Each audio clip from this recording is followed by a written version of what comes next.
Hello, good morning, जोहर। मैं संजय, आप सभी का न्यूज झारखंड में स्वागत है। चलिए शुरुआत करते हैं आज की झारखंड की बड़ी खबरों के साथ।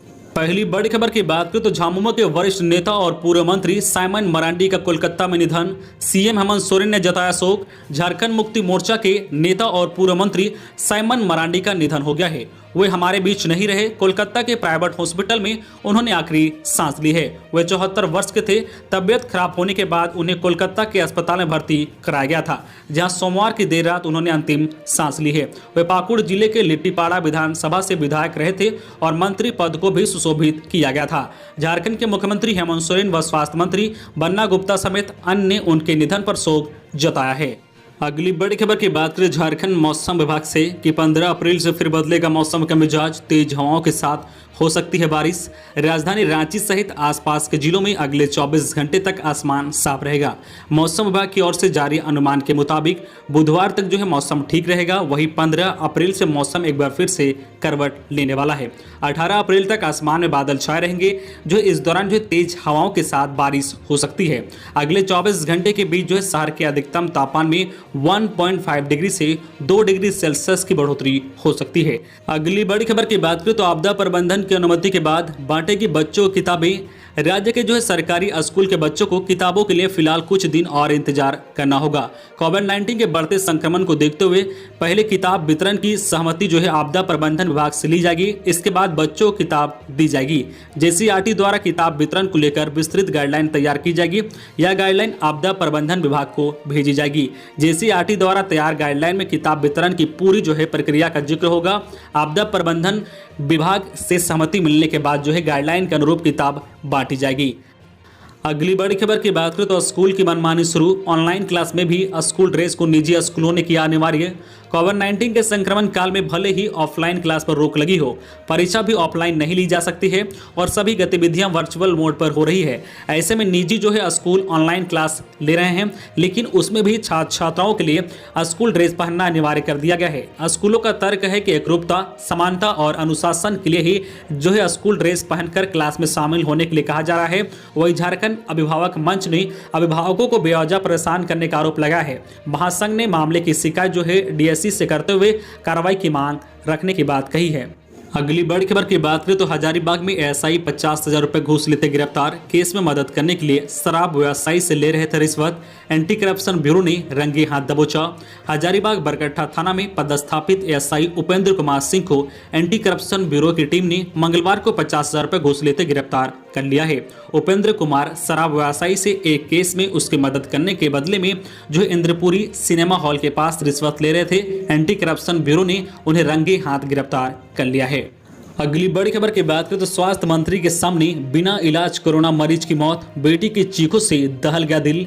राजधानी रांची में कोरोना के कहर के बीच सदर अस्पताल का निरीक्षण करने पहुंचे स्वास्थ्य मंत्री बन्ना गुप्ता को सच का सामना करना पड़ा है। इलाज के अभाव में एक जो है मरीज के दम तोड़ने पर उनके परिजनों का गुस्सा फूट गया।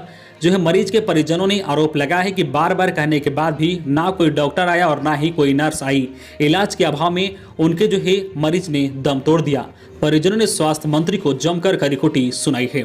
स्वास्थ्य मंत्री बन्ना गुप्ता ने सदर अस्पताल में पीपीई किट पहनकर कोविड वार्ड में भर्ती मरीजों से मुलाकात करने और व्यवस्था की जानकारी लेने पहुंचे थे। इसी दौरान हजारीबाग के एक कोरोना मरीज ने सदर अस्पताल की दहलीज में ही दम तोड़ दिया। अगली बड़ी खबर की बात करें तो तेजस्वी यादव ने खुले मन से विरोधियों को ललकारा। रजात ने झोंकी ताकत।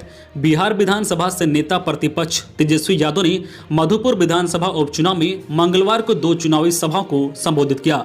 उनकी दोनों सभाएं मधुपुर विधानसभा क्षेत्र के जो है बुढ़ई और पथरोल में हुई। इस दौरान जो है उन्होंने भाजपा पर जमकर निशाना साधा है। तेजस्वी यादव ने खुले मन से विरोधियों को ललकारा। वे जो है महागठबंधन की ओर से झारखंड मुक्ति मोर्चा के प्रत्याशी और हेमंत सरकार में मंत्री हफीजुल हसन के पक्ष में चुनावी सभा को संबोधित कर रहे थे। इधर झारखंड प्रदेश राष्ट्रीय जनता दल ने जो है महागठबंधन के प्रत्याशी हफीजुल हसन को जीत दिलाने के लिए व्यापक जनसंपर्क अभियान शुरू कर दिया है। अगली बड़ी खबर की बात करें तो कोडरमा में मुंबई हावड़ा मेल से पहुंचे 17 प्रवासी मजदूर मिले कोरोना संक्रमित।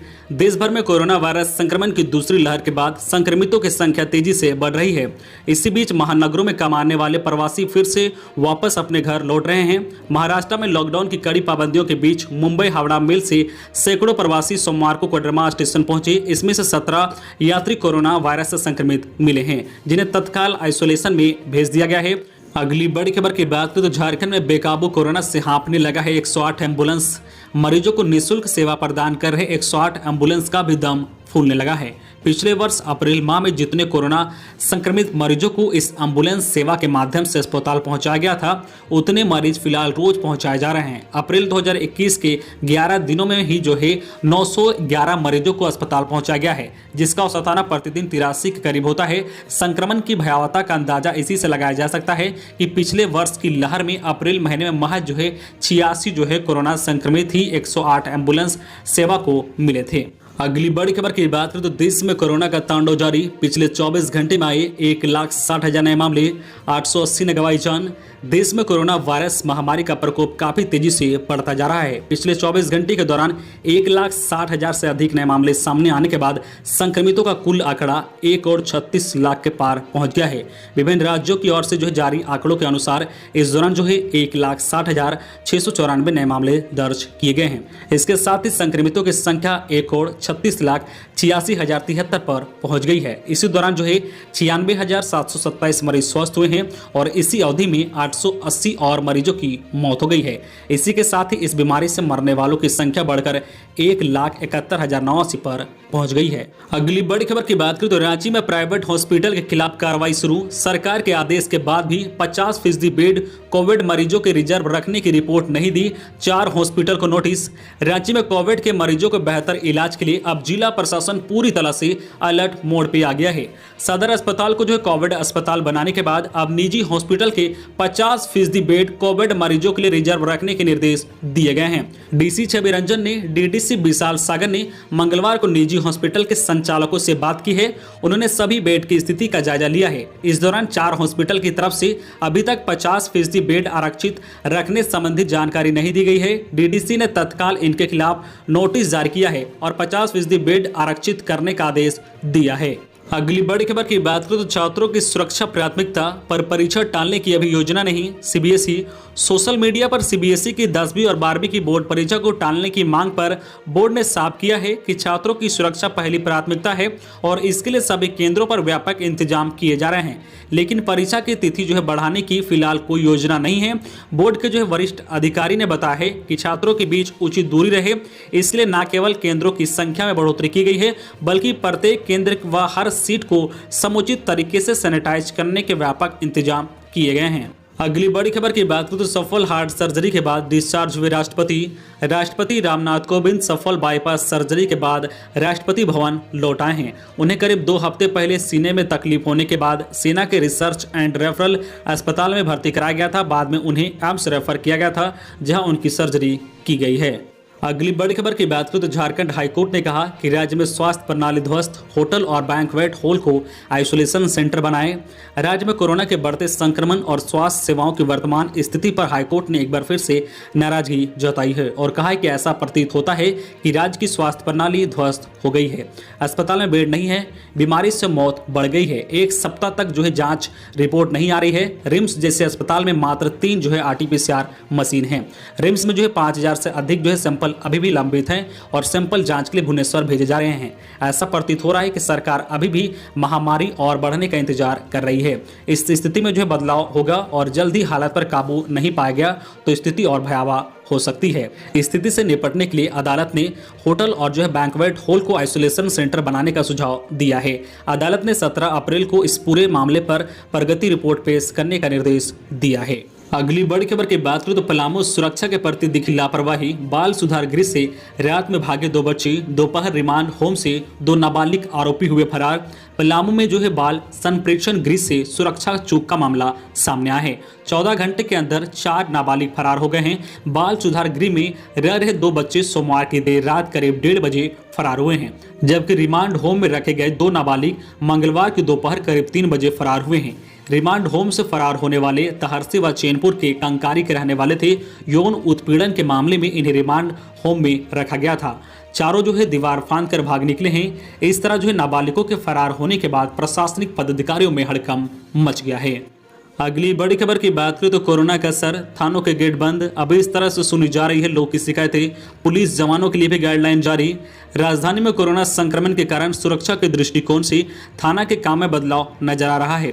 चुटिया थाना के बाद अब राजधानी के अधिकांश थानों की मुख्य गेट पर फीता बांध कर रखा जा रहा है। इसके साथ ही जो है ओडी पदाधिकारी बाहर ही शिकायत सुन रहे हैं। इसके बाद शिकायत को लेकर इसे ड्रॉप बॉक्स में रख दिया जा रहा है, जिसके बाद शिकायत पर कार्रवाई हो रही है। साथ ही एसएसपी ने पुलिस कर्मियों के लिए भी गाइडलाइन जारी की है। अभियुक्त को पकड़ने से पहले पीपी किट और जो है सोशल डिस्टेंसिंग का पालन करें, फेस शील्ड का प्रयोग करें और बार बार हाथ धोएं और पैकेट में सैनिटाइज रखें। सिर पर जो है सर्जिकल कैप लगाएं और हाथ में जो है ग्लव्स पहने। अपनी गाड़ी के साथ जो है कार्यालय, आवास और ब्रेक को भी सैनिटाइज करें। ड्यूटी से आने के बाद तुरंत कपड़े व जूते साफ करें। छुट्टी से आने के बाद जो है निश्चित रूप से जो है क्वारंटाइन अवधि पूर्ण करें और संदेह होने पर जांच कराएं। अगली बड़ी खबर की बात करें तो हजारीबाग में कोरोना के बढ़ते संक्रमण को देखते हुए जिला नियंत्रण कक्ष सक्रिय जारी किया फोन नंबर। कोरोना के लगातार बढ़ते हुए संक्रमण को देखते हुए एक बार फिर से हजारीबाग में कंट्रोल रूम को सक्रिय कर दिया गया है।